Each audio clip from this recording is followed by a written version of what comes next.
you can still go through, everything's preparation for what could come. You know, if you're that dedicated to music and you want to do music as a living. On a quiet Saturday, the world of rock lost one of its most distinct sounds. Sam Rivers, the bassist and founding member of the groundbreaking metal band Limp Bizkit, has died at the age of 48. The heartbreaking news was confirmed by the band in a moving social media post.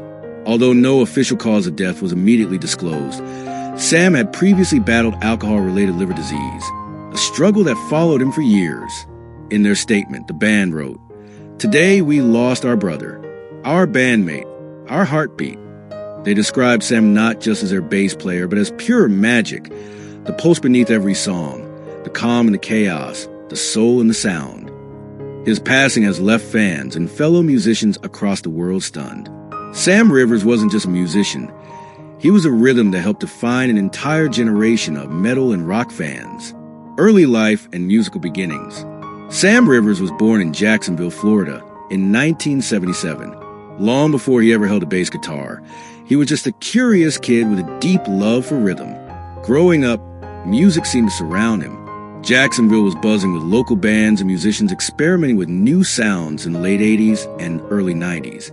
And young Sam was drawn to it like a magnet. Interestingly, he didn't start with the bass. In middle school, he picked up the tuba, mainly because his close friend John Otto played jazz drums. The two shared a strong musical bond early on. For years, many fans believed the two were cousins, a myth that spread widely, but it later turned out they weren't related, just incredibly close friends who might as well have been family. That friendship would eventually change both of their lives.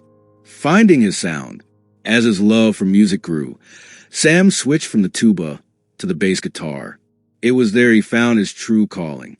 He had an ear for groove, that deep, grounding pulse that makes you move even if you're just sitting still.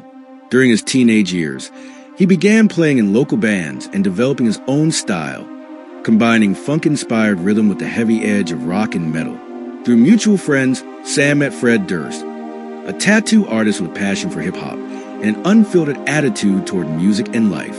The two instantly clicked, both hungry to do something different, something loud, raw, and unforgettable.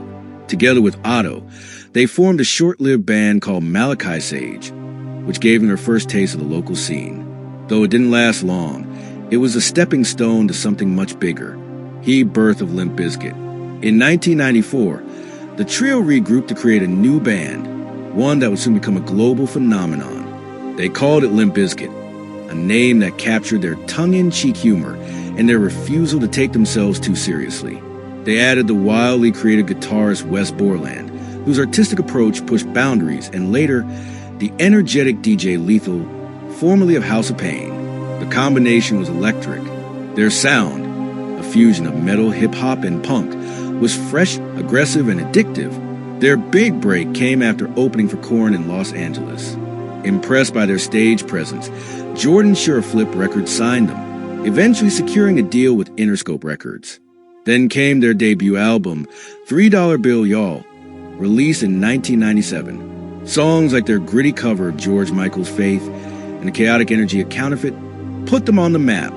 The band toured relentlessly, performing alongside Deftones, Helmet, and even on the Warped Tour.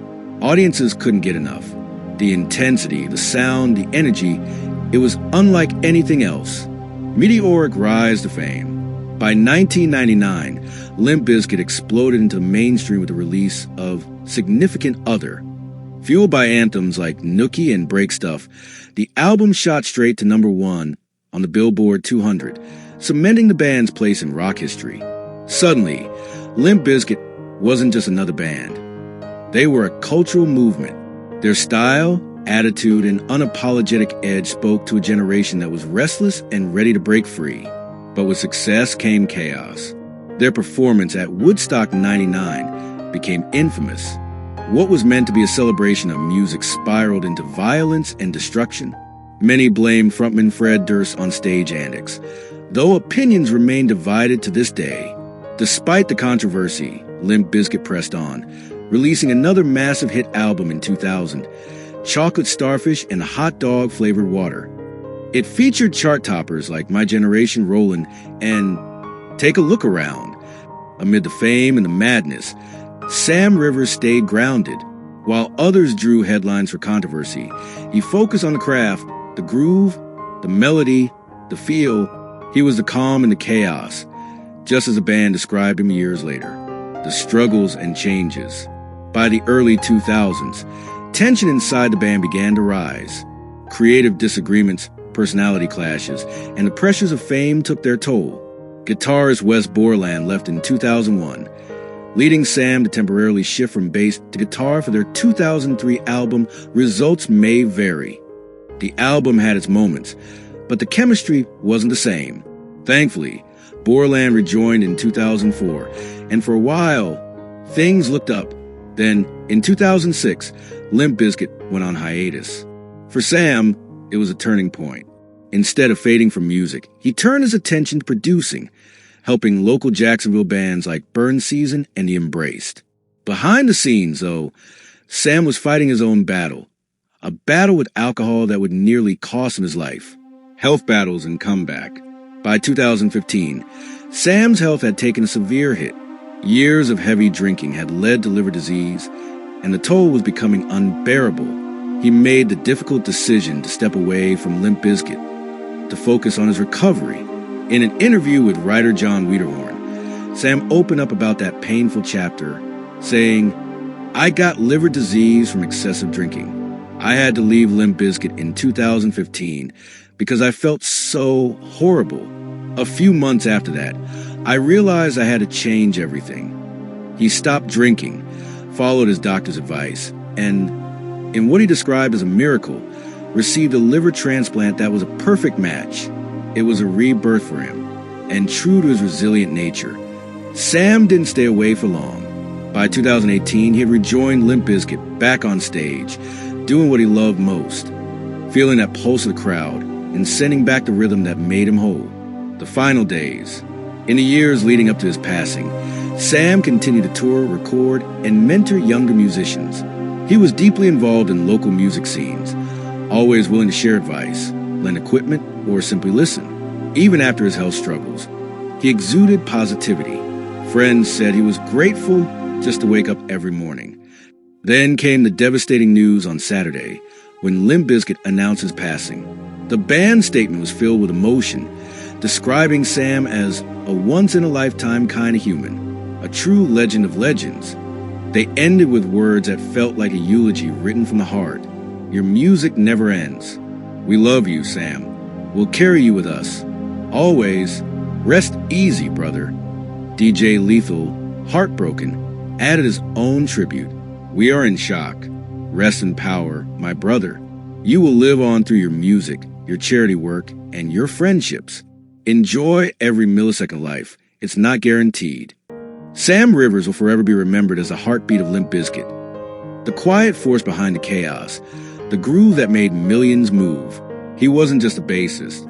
He was an architect of sound, a man who took rhythm and turned it into emotion. His playing style influenced countless musicians who followed. From his heavy bass tone to his subtle funk inflections, he carved a space in modern rock that few have matched. Beyond music, Sam was known for his kindness, his humility, and his love for helping others. Friends described him as someone who never let fame change him, someone who could walk into a room full of strangers and leave with friends. His legacy isn't only in the songs, but in the lives he touched, bandmates, fans, and aspiring artists who saw in a reflection of what passion and perseverance truly mean. As we remember Sam Rivers, we're reminded that music is more than sound. It's connection. Sam's journey had its highs and lows, triumphs and trials, but through it all, he never stopped playing, never stopped believing, and never stopped loving the craft that made him who he was.